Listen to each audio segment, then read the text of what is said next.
Imagine a life so desperate for belonging that you seek refuge in the very place that will become your tomb. Suzanne Capper was just 16, a vulnerable teenager looking for acceptance, when she fell into the orbit of a group of people who would inflict upon her a week of unimaginable, sadistic cruelty. Her final days were not spent in the innocent pursuit of teenage life, but in a nightmare of betrayal and terror, culminating in a crime so shocking it would forever stain the history of Greater Manchester. This is the story of Suzanne Capper, a life extinguished by pure, unadulterated evil. Remember to comment, like, share, and subscribe so you don't miss future episodes of the Calendar of Crime. Coming soon to Substack. The year was 1992, and Suzanne Capper was a young woman adrift. She had a difficult home life and, like many teenagers seeking escape, she found herself drawn to the perceived excitement and community of older acquaintances. She was known to be a gentle soul, easily influenced, and desperately wanting to be liked. This vulnerability was a beacon to predators, and she soon began spending time at a house in Moston, Manchester, a place that, to the outside world, seemed unremarkable, but was in reality a den of dysfunction and malice. The house was presided over by Glyn Powell, a woman in her early 20s who exerted a manipulative control over her circle. Suzanne's association with this group was initially casual, a way to pass the time and feel included. However, the dynamics within the house were toxic, fueled by petty jealousies, drug use, and a culture of casual violence. The atmosphere was a powder keg, and Suzanne, unknowingly, became the spark.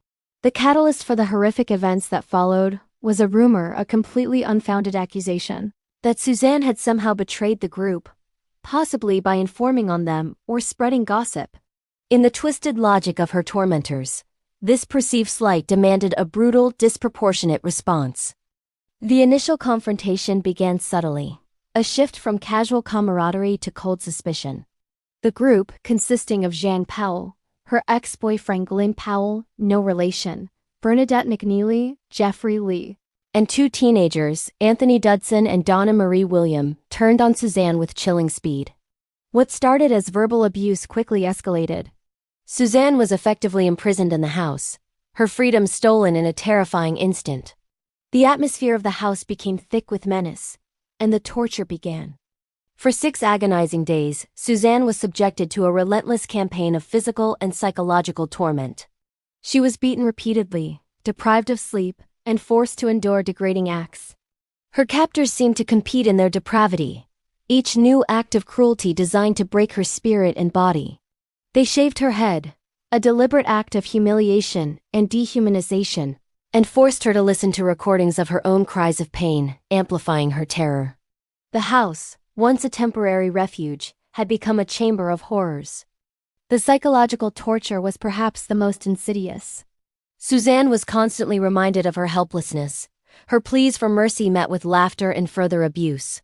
Her captors would take turns guarding her, ensuring she had no moment of peace or escape.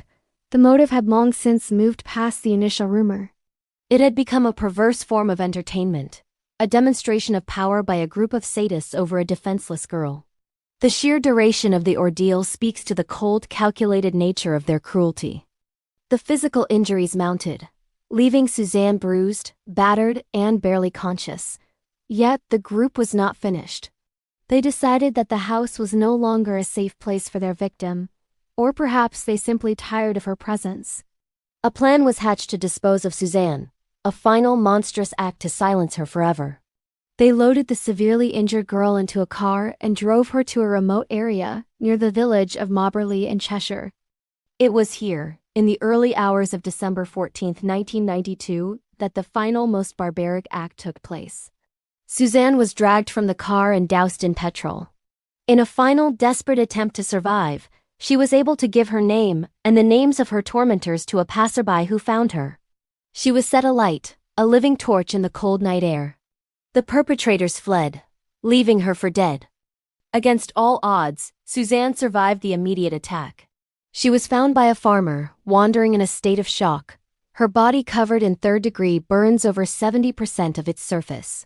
Her survival was a testament to her will, but her injuries were catastrophic.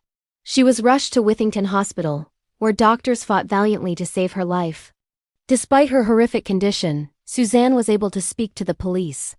Her testimony, delivered in agonizing whispers, was a crucial and damning account of the 6 days of torture and the final attempt on her life. She named her abusers, ensuring that her voice, though frail, would be heard in the halls of justice. Suzanne Capper succumbed to her injuries 4 days later, on December 18, 1992. She was just 16 years old. Her death marked the end of her suffering, but the beginning of a massive police investigation and a public outcry over the sheer brutality of the crime. The police quickly apprehended the 6 individuals involved. The evidence, including Suzanne's dying declaration, was overwhelming. The trial that followed in 1993 was a harrowing affair, detailing the systematic abuse and the cold-blooded nature of the murder. The court heard how the perpetrators had shown no remorse, treating their victims' suffering as a joke. The 6 defendants were all convicted. Glyn Powell, Glyn Powell, Bernadette McNeely, and Jeffrey Lee were convicted of murder and received life sentences.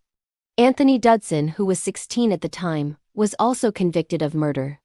Donna Marie William, 14, was convicted of false imprisonment and grievous bodily harm. The sentences reflected the court's recognition of the exceptional depravity of the crime. The case of Suzanne Capper remains a chilling reminder of the darkness that can reside within a group dynamic and the vulnerability of those seeking acceptance. Her story is a tragedy of betrayal, torture, and a life cut short by senseless cruelty. The legacy of Suzanne Capper is one of enduring sorrow, but also a testament to the power of a victim's final words to bring her killers to justice. Her case led to discussions about youth violence and the need for greater protection for vulnerable teenagers. Thanks for watching. Please comment, share, like, and subscribe for future episodes from the Calendar of Crime.